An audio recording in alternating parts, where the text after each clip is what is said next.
Well, this morning, the New York State Comptroller released a report showing the impact that opioids have had on the state. Now, the report said that opioid-related overdose deaths increased by 68% across the state from 2019 to 21. Good evening, I'm Scott Levin. And I'm Mary Alice Demler. The Opioid Settlement Fund Advisory Board is sending its proposal to the state on how settlement money should be allocated. Now, counties in Western New York are trying to plan for how they can use the funds to combat this epidemic. 2 on Your Side's Andy Payton spoke to advocates tonight, and he has more on what they had to say. Andy?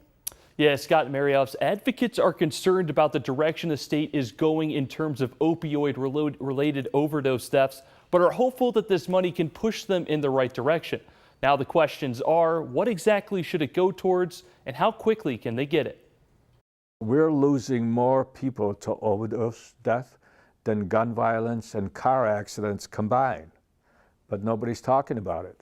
As the opioid epidemic continues to sweep across the nation, Niagara County ranks among the hardest hit in the state of New York, with approximately 40 deaths per 100,000 residents, the second highest overdose rate in the state, and a 300% increase since 2019. All of us are very disturbed by the number of people that opiate overdoses continue to impact.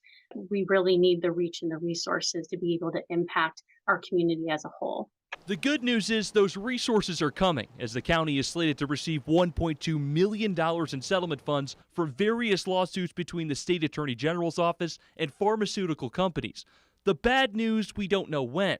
And in the meantime, more and more Niagara Falls residents continue to fall victim to overdosing.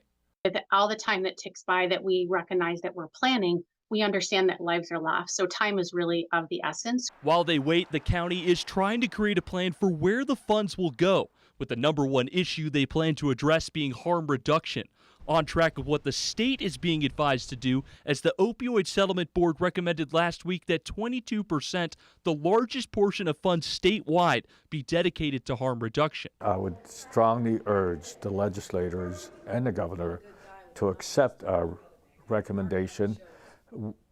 And for one reason only, we are the ones in the field. We face people who need help, people who are in distress every single day. Like most things these days, all things point to the election next week, as the governor will make the final call. But Israel says he believes neither candidate is really focused on it. In the studio tonight, Andy Payton, Channel 2 News.